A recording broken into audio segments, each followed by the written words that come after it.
Welcome to another episode of What I Learned from Bobby Hemmit.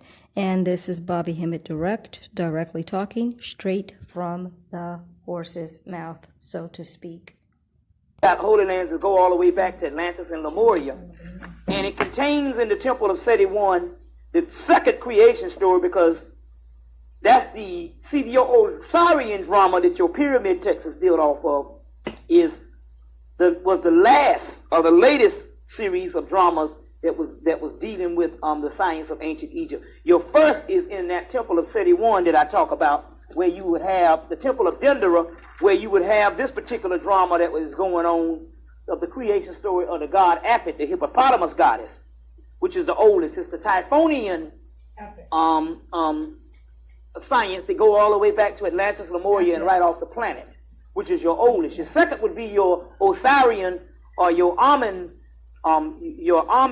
science and all, and that would be your second creation story, which is actually the same of this particular creation story. Instead of it coming from Apit is coming from the primordial waters of Noon, Rise being rebirth as that particular part also too. Now it's interesting about the Temple of Seti I, because the Temple of Seti I was a temple that at the particular time it housed, at the particular time when it was built, the people, the Ramesside kings, all the way up to Ramesses V, was interested in the science of the races.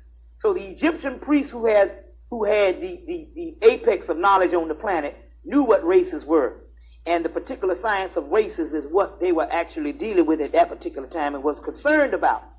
So as a matter of fact, some of your papyruses as well as your stuff was dealing with races. Now, it's interesting because at that particular time, Champollion translated hieroglyphics in, I think, 1834, 1835, and then later on he immediately went to Kemet to study the temples to translate what he had, translate the new stuff. And so he wrote a couple of letters back to Champollion the Elder. You can get that account in this particular book, Sheikh Anta Diop's Myth of Reality, African Origins of Civilization, Myth of Reality, edited and translated by Mercer Cook. Now the key to this whole thing is this.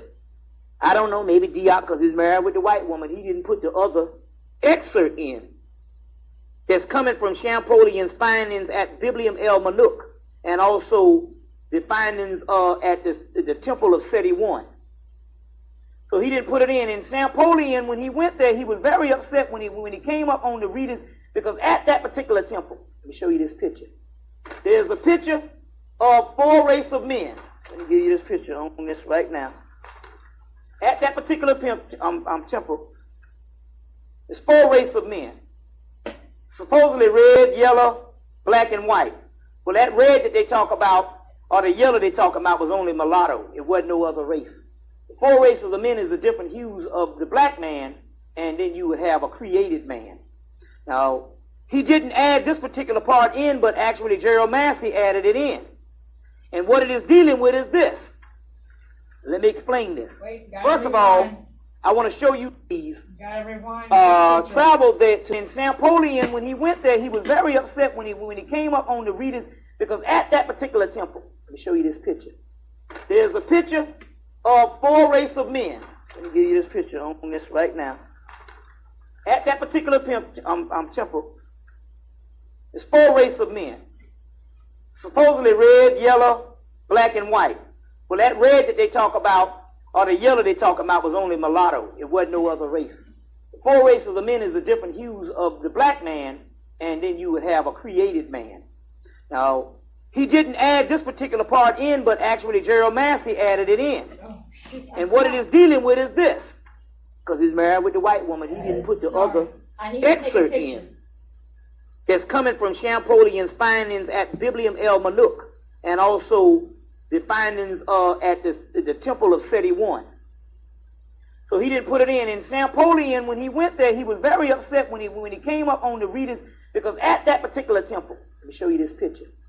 There's a picture of four races of men. Let me give you this picture on this right now. At that particular temple, there's four races of men. I wish I could get this better picture, man. Supposedly red, yellow, a mulatto. It wasn't no other race. The four races of men is the different hues of the black man, and then you would have a created man. Now, he didn't add this particular part in, but actually Gerald Massey added it in. And what it is dealing with is this. Let me explain this. First of all, I want to show you two pictures. I was able to find a picture of Seti One not only in the they don't show a lot of pictures of Seti One. I guess they don't want people to visit there because there's still some things on the temple walls they don't want to deal with, because it's dealing with race. And when you deal with race, sooner or later in its antiquity, you're going to find out that the white man is not human. Hue means color. So therefore, they make sure that they don't show a lot of pictures. But it's interesting to note, and if you get the piece, the 1982 Science on Egypt by the show of the National Geographic documentary. Anyway, they show a picture of the Temple of Seti One in Abydos, the first Holy Land, or one of the oldest Holy Lands. They show the particular picture, and it was given a story on Seti. So she was at the Temple of Seti One, and they had just reconstructed it, and they were showing this particular picture. They didn't show any other picture. You don't see that much pictures in magazines for the simple fact they won't show them. I did get a picture of a 1989 picture of the of Seti One, but you could also find pictures of Seti One in Dr. Ben's book. This is the layout of Seti One, and also this would be the actual picture of Seti One. Two pictures of Seti One, of the Temple of Seti One.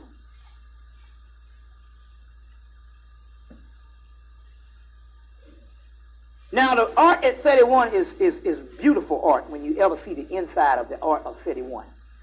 But the actual picture of Seti One that's new is totally different from the actual picture of Seti One just 100 years ago.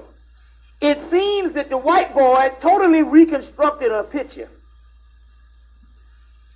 This is the original picture of the Temple of Seti One. Now, this is very important. This is how the temple looks. You want to zoom in on this,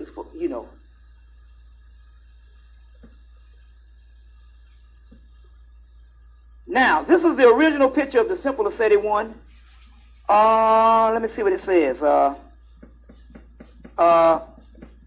going to deal with some stuff. I think this was in the late 1800s. The Temple of Seti One, 1849 to 1859. They said it shamelessly visited, because I guess even the people that visited this, they wanted to reroute people. They didn't show this particular picture. Now, why? This is the original picture, and the picture I showed you before, and the picture that you actually will see on the documentary of National Geographic in 1982. The picture that you're going to actually see, other than this picture, is a completely new temple. They actually tore down the temple and rebuilt it again. Now, why? Based on Champollion's findings. Champollion writing back, now you're going to get it in Diop's book, African Origins of Civilization, Myth and Reality. Now he's right, Champollion, when he went to Kemet, he wrote back, I think, 14 letters to his older brother, Champollion the Elder. And as a matter of fact, he was upset about what he saw. Now, he was talking about this Tamahoo, which was supposed to be this race of white people who were supposed to be savage and not depicted as humans. Now, the key to the whole thing about this particular Tamahoo is this. Even though Shankanta Diop, that was taking the actual science from the temple of Biblium El Manuk, which was the tombs of Ramesses the IV and the V, and also the temple of Seti I, and the tomb of Seti I, he did not record all what he's supposed to record the final page of this book because he was married to this white woman. Now, Gerald Massey in his book, Ancient Egypt, Book of the Beginning, Volume 1, page 27, gives you the final piece. And it's talking about the four races of men. Now, the Egyptians identified themselves on the monuments as the root. A pictorial representation is found at the tomb of Seti I. Four races of people arranged in groups. This is what you see right here. Now, arranged in groups. Now,